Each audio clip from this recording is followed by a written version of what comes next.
I think that with the project, I'm just trying to give an example of what you could do to turn like a negative experience into a positive, and so for people that maybe would vandalize a car, to give them, you know, an idea of what if everybody did something positive when their car got vandalized, about, you know, people would think less about doing that. And then if you're someone that had something like this happen, instead of feel ashamed or embarrassed, you know, I think I'm trying to give an example of how you can turn that around and take the power back and empower yourself by things like this.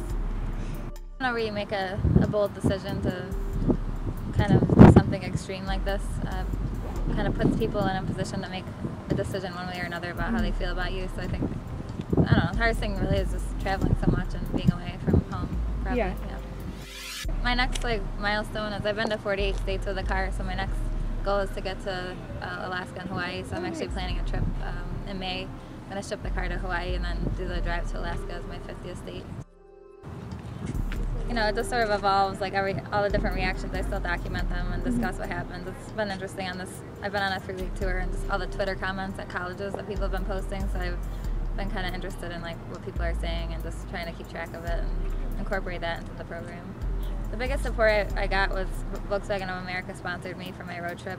HC Radio sponsored me, and a lot of people have donated throughout the last 5 years.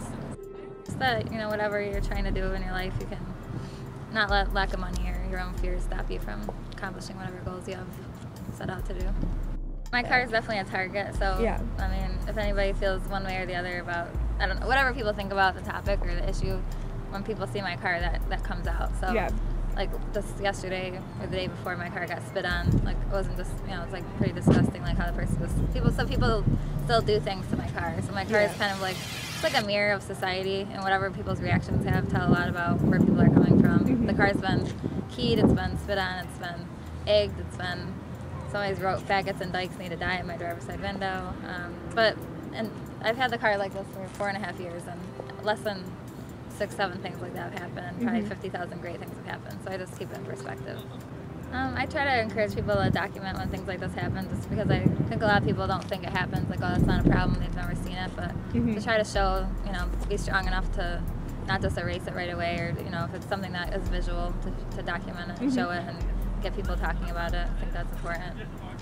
You see the documentary, the interesting thing is that, like, my own community is who was my biggest obstacle. So you'd think that it would be all the people I come across when I travel, but that was the hardest obstacle for me to overcome. Just like a lot of my friends and people I expected to support didn't support in the beginning of the project. But I've been doing it so long now that I've overcome that. But that was probably the most difficult.